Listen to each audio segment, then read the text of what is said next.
Hey everyone, welcome to CLAT Point and let's start आज का the Hindu news discussion. काफ़ी कुछ है पढ़ने के लिए, तो चलते हैं आगे बढ़ते हैं एंड शुरू करते हैं हमारे आज के सेशन को। देखिए, आगे हम बढ़े उससे पहले अगर आप क्लैट 2025 की तैयारी कर रहे हैं then you can enrol in our Titan batch. अगर आप क्लैट 2026 की तैयारी कर रहे हैं then you can enrol in our Prahaar batch. और अगर आप सिर्फ हमारे बुक्स एंड मॉक्स चाहते हैं क्लैट के लिए तो आप हमारा मैजिक बॉक्स अपने घर बैठे बैठे मंगा सकते हैं।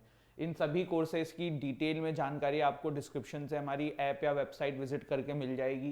डेमो क्लासेस भी अवेलेबल हैं, आप अपने आप को इसमें इनरोल कर सकते हैं बहुत ही अफोर्डेबल प्राइजेस में। बहुत ही हाई क्वालिटी कंटेंट आपके घर पे, books, mock test, personal mentorship, सब कुछ आपको मिलेगा। ठीक है, इसके अलावा if you are preparing for NLSAT और CLAT PG then also don't forget to visit our application. ठीक है, चलिए, तो आज का द हिंदू का जो फ्रंट पेज है वो आपके सामने है और क्या क्या न्यूज़ हमें यहाँ पे कवर करनी है देख लेते हैं। देखिए, सबसे पहले हेडलाइंस है, Boeing 737 max 8 of an Indian airline had missing component. अब देखो, ये न्यूज़ एग्जाम में आएंगी नहीं, बिल्कुल नहीं आएंगी, बट हाँ देश दुनिया में क्या चल रहा है पता होना चाहिए। देखो, बोइंग एक एयरक्राफ्ट कंपनी है, जैसे कि आज की डेट में आप स्पाइस जेट पे फ्लाइट करते हो या एयर इंडिया में फ्लाई करते हो या इंडिगो में फ्लाई करते हो, तो ये किसके एयरक्राफ्ट यूज करते हैं? एयरबस एक कंपनी है, बोइंग एक कंपनी है, इनके ही परचेस करते हैं और हाँ उन्हीं फ्लाइट्स में बैठते हैं। तो ये एक बहुत ही चिंता का विषय है कि अगर ऐसे फ्लाइट्स के अंदर भैया नई नई फ्लाइट आ रही हैं और कंपनी दे रही है और उसमें पार्ट्स ही मिसिंग है, मतलब कल को कोई भगवान न करे हादसा हो जाए तब क्या। तो वो वाली एक न्यूज़ है, पढ़ना पढ़ लेना। इसके बाद यहाँ पे देखो, majority of Indian cities far from clean air target says एक स्टडी। तो यहाँ पे देखो कुछ एग्जाम्पल दिए हुए हैं, मतलब कुछ नाम दिए हुए हैं। जैसे दिल्ली में आप देखो तो कुछ ज़्यादा ही प्रॉब्लम चल रही है, पटना में चल रही है, फरीदाबाद में चल रही है, मुजफ्फरपुर, नोएडा। तो कुछ एग्जाम्पल्स आपके सामने।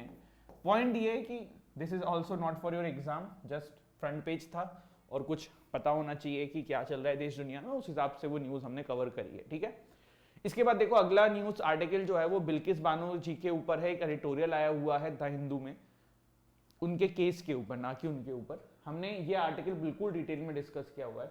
बिल्किस बानो जी का पहले तो पूरा केस स्टडी समझा है, कैसे कैसे क्या हुआ है। अभी रिसेंट में सुप्रीम कोर्ट का जो वर्डिक्ट आया है कल, हमने वो भी समझा कि सुप्रीम कोर्ट ने ऐसा नहीं कहा कि आपने गलत रिहा कर दिया है। सुप्रीम कोर्ट ने कहा है ये पावर जो है महाराष्ट्र गवर्नमेंट की थी, ना कि गुजरात गवर्नमेंट की, और वहां पे जुडिक्शन का वायलेशन हुआ है। तो देखो, आप इस एडिटोरियल को देखना चाहो देख लो। और मैं आपको फिर से वही बोलूंगा, जो पढ़ाई आप करते हो ना एग्जाम में, बहुत स्मार्टली करनी होती है। जब कोई चीज आपने पढ़ रखी है तो जबरदस्ती फिर से रिपीट नहीं करना है। वो अलग बात है कि आप रीडिंग के लिए इसको कर लो, क्योंकि आपके सीआर, आरसी, इन सब में रीडिंग स्पीड बढ़ेगी तो थोड़ा बेटर हो जाएगा। बट अगर आप इसको आप करंट अफेयर के पर्सपेक्टिव से फिर से रीड करने की सोच रहे हो तो कोई मतलब नहीं, क्योंकि हमने ऑलरेडी कर रखा है, तो it's just wastage of time. ठीक है, इसके बाद देखो, आज टेक्स्ट वाले पेज पे एक आर्टिकल निकला है, a look at project tiger 50 years on.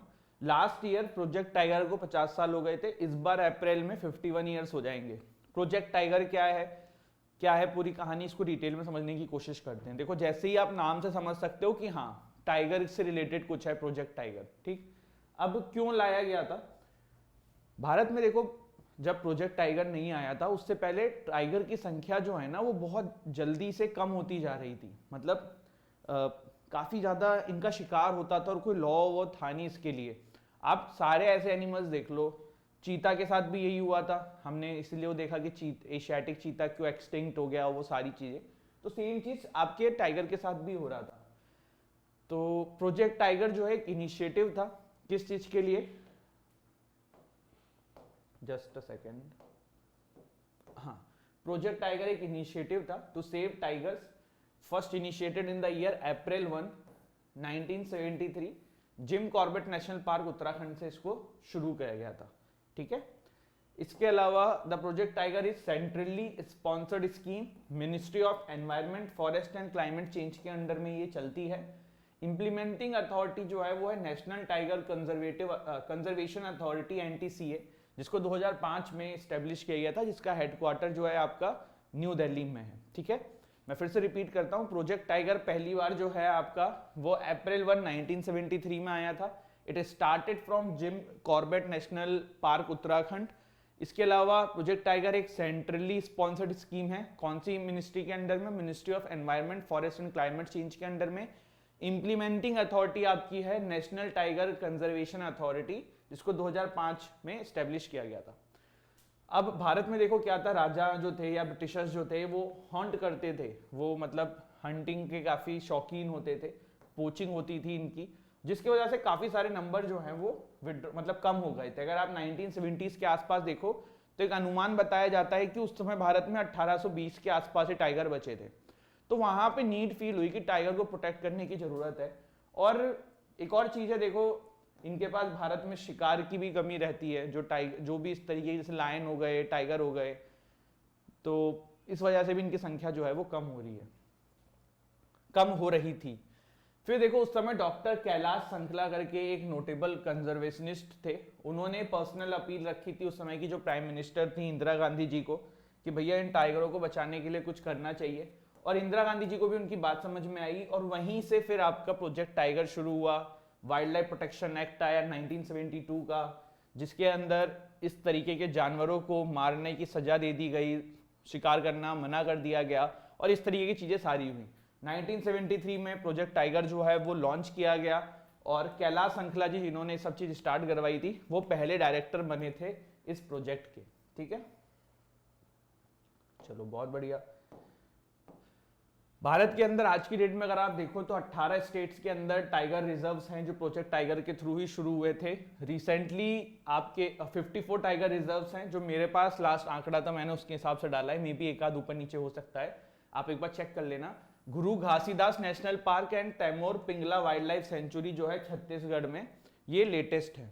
ठीक है, और भारत का टाइगर स्टेट किसे कहते हैं तो मध्य प्रदेश को कहते हैं, क्योंकि सबसे ज्यादा टाइगर रिजर्व्स भी वहीं पे हैं, और if I am not wrong सबसे ज्यादा टाइगर की संख्या भी वहीं पे है। ठीक है, तो this is about all project tiger.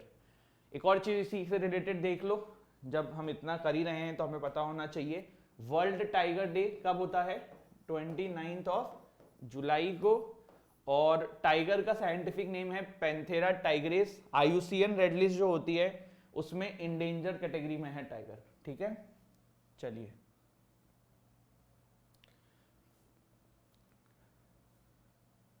फिर देखिए अगली न्यूज जो है वो आपकी आ रही है फ्रांस से। न्यूज क्या है, फ्रांस के अंदर मैंने कल आपको एक न्यूज कवर करी थी कि फ्रांस के प्राइम मिनिस्टर हट चुकी हैं और उनके जगह पे अब नए प्राइम मिनिस्टर आए हैं। इनका नाम है गैब्रियल अटल, और ये फ्रांस के youngest and first openly gay prime minister हैं। तो ये फ्रांस के अंदर एक घटना घटी है।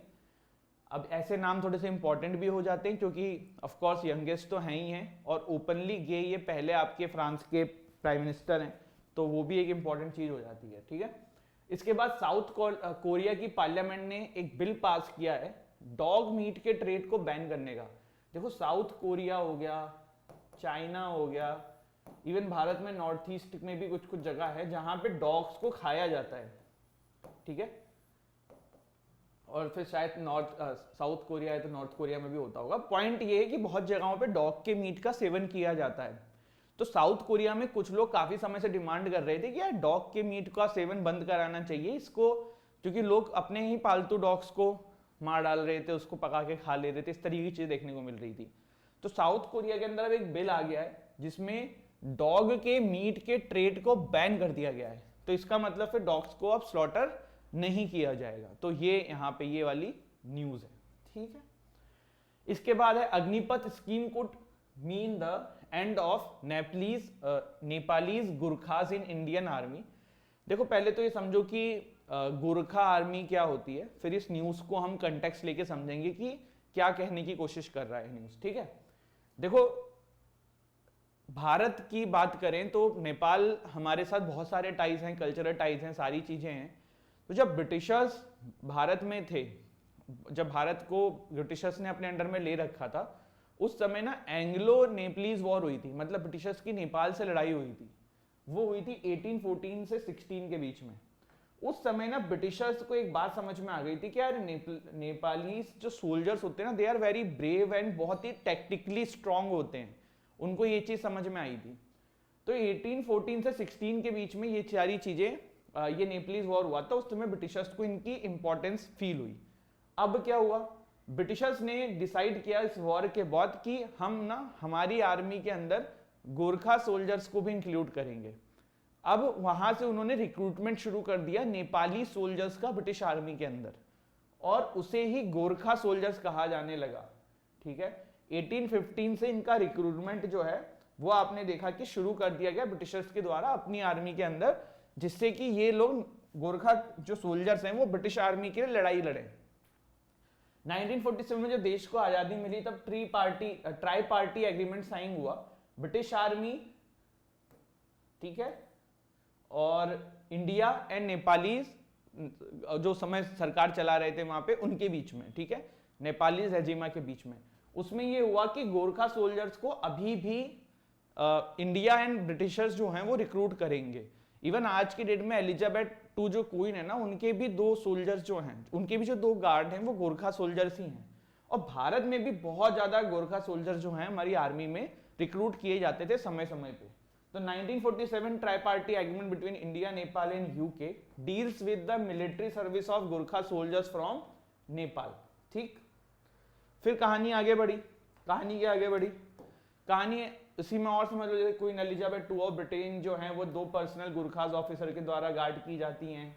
इनका सिग्नेचर वेपन होता है खुखरी। ये देखो, ये जो खुखरी है ना, इसे ही इनका सिग्नेचर वेपन बोला जाता है गोरखा फोर्सेस का।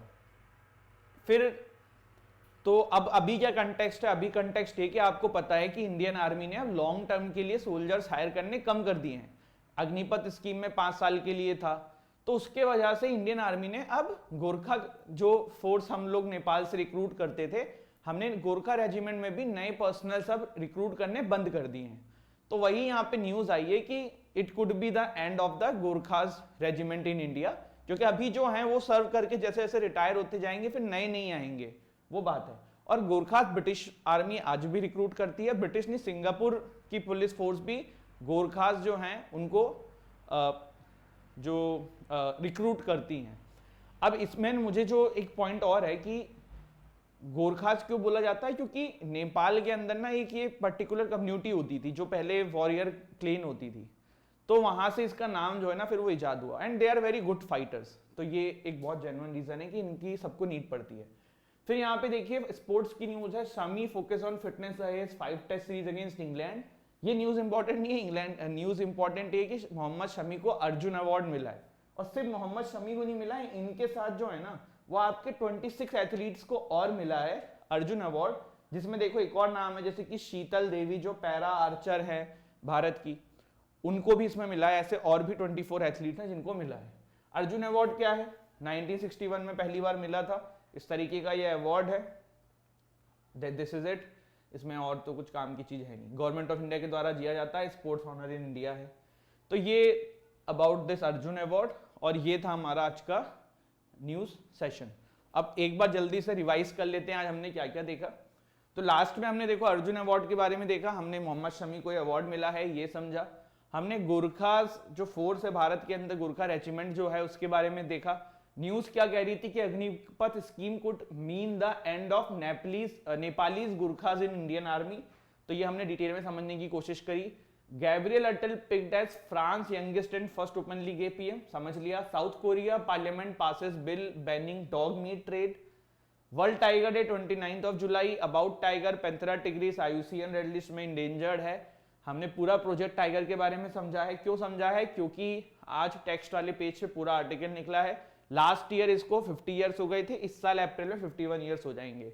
जस्टिस फॉर बिल्किस बानो वाला एक एडिटोरियल निकला हुआ है, टॉपिक रिपीट नहीं करना है। बहुत बार मेरे से बच्चे पूछते हैं सर आप इतना शॉर्ट सेशन क्यों बना लेते हो, तो मैं इसीलिए बना लेता हूँ। जैसे ये टॉपिक हमने 2-4 दिन पहले किया है, फिर रिपीट करने का क्या मतलब है?